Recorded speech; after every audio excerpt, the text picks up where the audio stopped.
सभी को राधे राधे। भक्ति काल पर आधारित हमारे 50 प्रश्न हो गए थे। आज हम 91वें से स्टार्ट करेंगे। 51वां प्रश्न है, निम्नलिखित में से एक राम भक्त कवि हैं। तो हमें देखना है कि राम भक्त कवि कौन से हैं। कृष्णदास हैं, ध्रुवदास है, नाभादास हैं या श्री भट्ट हैं। तो राम भक्त कवि कौन है? नाभादास हैं, जिन्होंने भक्तमाल लिखी है। कौन है? नाभादास है, जिन्होंने भक्तमाल लिखी है। और इनके विषय में मैं 2-3 बातें बताती हूँ जो महत्वपूर्ण हैं। सबसे पहला तो इनका मूल नाम क्या था? इनका मूल नाम इनका नाभा अली था। बिल्कुल आप इसको नोट कीजिएगा। नाभा अली था। क्या था? नाभा अली। और दूसरा इनका उपनाम क्या था? ग्रियर्सन ने एक इनका उपनाम बताया। किसने? जॉर्ज ग्रियर्सन ने। उपनाम क्या बताया है? जॉर्ज ग्रियर्सन ने इनका उपनाम बताया है नारायण दास। क्या बताया है? नारायण दास। किसका? नाभादास का जो मूल नाम था वह था नाभा अली। और इनका जो जॉर्ज ग्रियर्सन के अनुसार, किसके अनुसार? जॉर्ज ग्रियर्सन के अनुसार, क्या नाम है? नारायण दास। क्या नाम है? नारायण दास। आपको इसको नोट करके रखना है। अब हम आते हैं 52वें प्रश्न पर। नाभादास कृत जो भक्तमाल की भाषा है वह क्या है? तो मैं आपको बता देती हूँ, ब्रज भाषा है। इन्होंने ब्रज भाषा में भक्तमाल को लिखा है। किसमें? ब्रज भाषा में। 53वां प्रश्न है, अष्टयाम किसकी रचना है? किसकी रचना है? तो पहला ही हमारा आंसर सही है, नाभादास की रचना है अष्टयाम। अब हम आते हैं, ये प्रश्न 2021 में 2014 में आया हुआ प्रश्न है। भक्तमाल की रचना किसने की है? किसने की है? नाभादास ने। और आपको ये बताना है कि इसमें से आपके कितने प्रश्न सही हुए हैं। आपको क्या बताना है? जो मैं करवा रही हूँ 25 प्रश्न, इसमें से आपके कितने प्रश्न सही हुए हैं। पीजीटी DSSB में 2021 दोनों में आया हुआ प्रश्न है। अब हम करते हैं 55वां प्रश्न। ये कौन सा किया हमने? हाँ, 55वां प्रश्न करते हैं। नाभादास द्वारा लिखित अष्टयाम किस भाषा में लिखी गई है? इनकी जो अष्टयाम है वो किस भाषा में लिखी गई है? ब्रज भाषा में।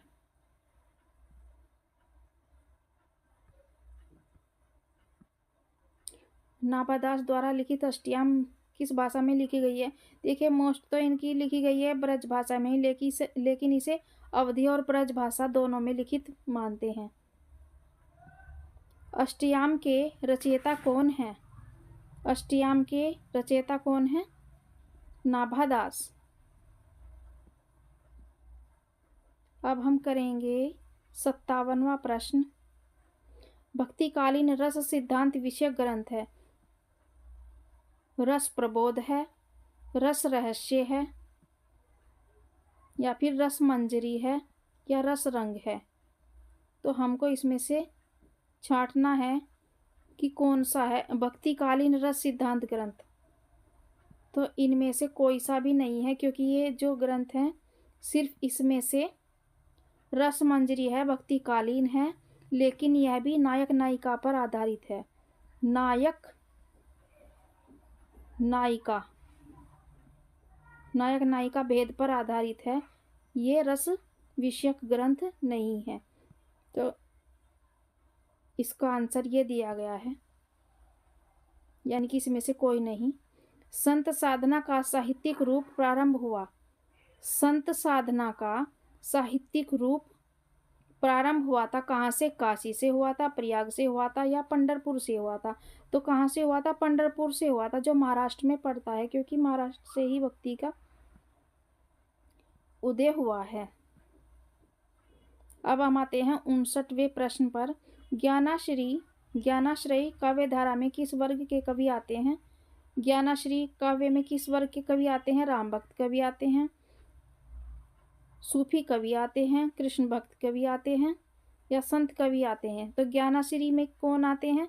संत कवि आते हैं हमारे ज्ञानाश्री में। और प्रेमाश्री में कौन आते हैं? सूफी कवि आते हैं। राम भक्त में राम आते हैं, कृष्ण भक्त में कृष्ण भक्त कवि आते हैं।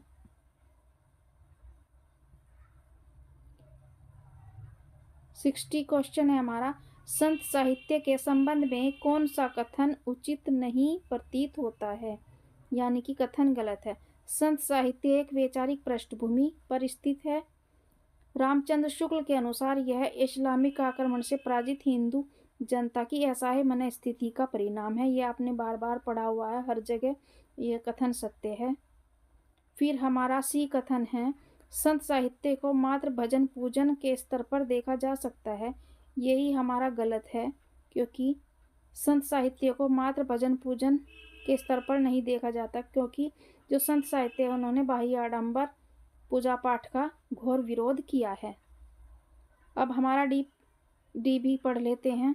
हजार प्रसाद द्विवेदी के अनुसार संत साहित्य या भक्ति आंदोलन भारतीय चिंताधारा का स्वाभाविक विकास है। ये भी हमारा सही है। तो हमारा गलत कौन सा कथन होता है? सी कथन हमारा आंसर, हमारा सी सही होता है, क्योंकि ये गलत कथन है। अब हम आते हैं 61वें प्रश्न पर।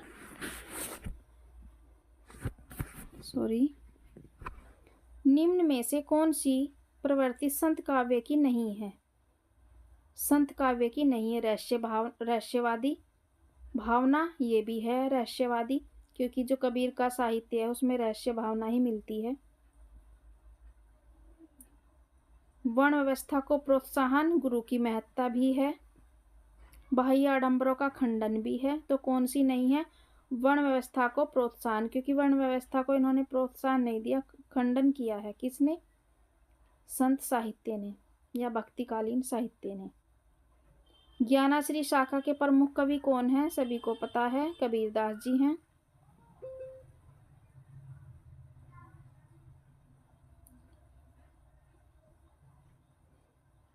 इनमें से ज्ञानाश्री शाखा के कवि नहीं हैं। अब हमको क्या छांटना है? देखिए, नहीं का भी हमें विशेष ध्यान रखना है। जब हम एग्ज़ाम में जाते हैं तो हम नहीं को छोड़ देते हैं, बिल्कुल सीधा सीधा प्रश्न पढ़ते हैं, और हर किसी के कई सारे प्रश्न इस नहीं के ही चक्कर में खराब होते हैं। तो आपको इस नहीं का भी ध्यान देखना है।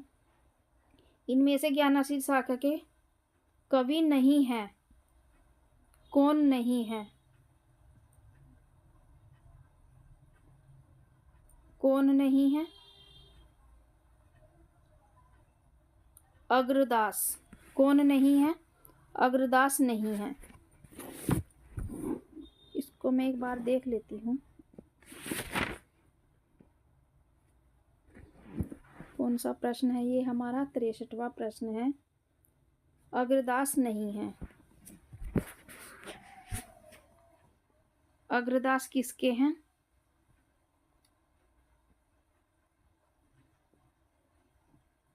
राम भक्ति शाखा के हैं। अब आता है हमारा 64वां प्रश्न। इनमें से ज्ञानाश्री शाखा के संत कवि नहीं है। ज्ञानाश्री शाखा के जो संत कवि हैं वो नहीं है। कौन नहीं है? परमानंद दास नहीं है, क्योंकि परमानंद दास किसके हैं? परमानंद दास हमारे अष्टछाप के कवि हैं, और कृष्ण भक्ति शाखा में ये आते हैं। अब हम प्रश्न करते हैं, ज्ञानाश्री शाखा के प्रमुख संत कवि का क्या नाम है? जो ज्ञानाश्री शाखा के प्रमुख संत कवि हैं उनका नाम क्या है? कबीरदास। अब हमारा प्रश्न आता है, निम्नलिखित में से संत काव्य परंपरा के अंतर्गत न आने वाले कवि का नाम बताइए। निम्नलिखित में से संत काव्य परंपरा के अंतर्गत न आने वाले कबीरदास हैं, नानक हैं, या दादू दयाल हैं, या नंददास हैं? नंददास हैं, क्योंकि नंददास ये भी अष्टछाप के कृष्ण भक्ति शाखा के कवि हैं। यही हमारा आंसर सही होगा। और सभी 67 क्वेश्चन है। निर्गुण संत कवियों में सर्वाधिक शास्त्रज्ञ एवं सुशिक्षित कौन थे? सुंदरदास थे। जो संत कवि हैं उनमें सबसे ज्यादा पढ़े लिखे और शास्त्रज्ञ यानी सभी शास्त्रों का जिनको सबसे ज्यादा ज्ञान था सुंदरदास को था। और ये श्रृंगार रस के घोर विरोधी कवि रहे हैं सुंदरदास।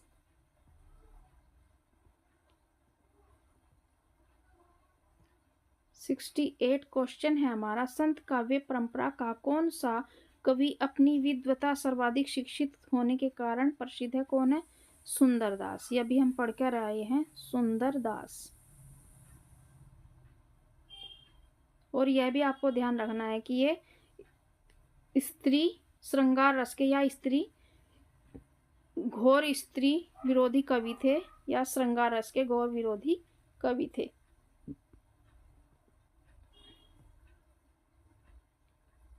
69वां प्रश्न है, निम्नलिखित संत कवियों में से कौन संत कवि पढ़ा लिखा था? देखिए ये प्रश्न आए हुए प्रश्न है और आपको इसमें से बताना है कि आपके कितने प्रश्न सही हुए और ये किस तरह से एक ही प्रश्न को बार बार परीक्षाओं में लिया गया है, ये भी आपको देखना है। इससे जो आए हुए प्रश्न होते हैं इससे हमारे लगभग 60% हमारा जो परीक्षा में प्रश्न है वो हमारे आए हुए प्रश्नों से ही आते हैं। क्या प्रश्न था? निम्नलिखित कवियों में से कौन संत कवि पढ़ा लिखा था? यानी कि सबसे ज्यादा सुंदरदास। 70वां प्रश्न है हमारा, इनमें से कौन सा कवि संत कवि नहीं है? देखिए जितना हम अभ्यास करेंगे, जितना हम अधिक से अधिक प्रश्नों को करेंगे उतना ही हमारी जो तैयारी है वो अच्छी होती जाएगी। हम डिटेल में कितना भी पढ़ ले, लेकिन जब तक हम प्रश्नों को हल नहीं करेंगे, जब तक हम प्रैक्टिस सेट नहीं लगाएंगे, तब तक हम कुछ नहीं कर सकते, क्योंकि प्रश्न में से भी प्रश्न निकल कर आता है। 70वां प्रश्न है, इनमें से कौन सा कवि संत कवि नहीं है? संत कवि नहीं है। रैदास भी हैं, कबीरदास भी हैं, गुरु नानक भी हैं, बचे तुलसीदास जो राम भक्ति शाखा के कवि हैं। 71 श्रृंगार रस के घोर विरोधी कौन से संत कवि माने जाते हैं? सुंदरदास।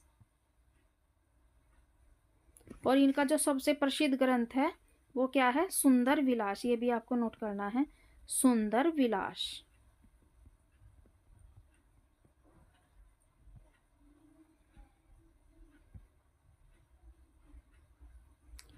हरडे वाणी एवं अंगवधु किसकी वाणी के संकलन है? किसकी वाणी के संकलन है? हृदय वाणी और अंगवधु दादू दयाल की। किसकी? दादू दयाल की। ये भी प्रश्न बहुत बहुत महत्वपूर्ण है। हृदय वाणी एवं अंगवधु किसकी वाणी के संकलन है? यानी कि किसकी जो रचनाएं हैं, किस कवि की रचनाओं का संकलन है, यानी कि किस कवि की दोहों का संकलन है? तो दादू दयाल की।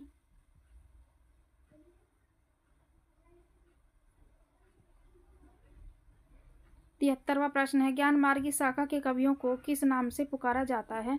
यह आपको पता है, संत कवि के नाम से।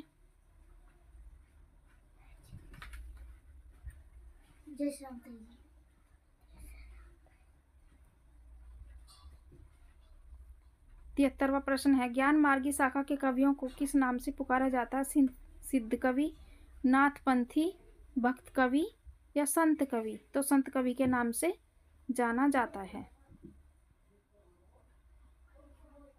संत काव्य नाम किसने दिया था?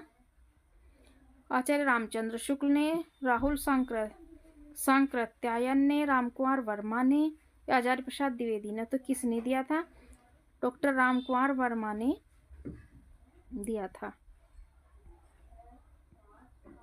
75वां प्रश्न है, निम्नलिखित विकल्पों में से जो संत काव्य की विशेषता नहीं है उसे छांटिए। संत काव्य की जो विशेषता नहीं है उसे छांटिए। बाह्य आडंबरों का खंडन, ये विशेषता है संत काव्य की। गुरु की महत्ता का प्रतिपादन, गुरु को बहुत महत्व दिया गया है।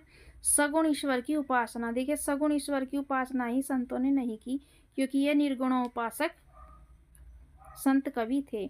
जाति पाति का विरोध भी इन्होंने किया है। तो हमारा प्रश्न सही हो जाएगा, आंसर सही हो जाएगा सी।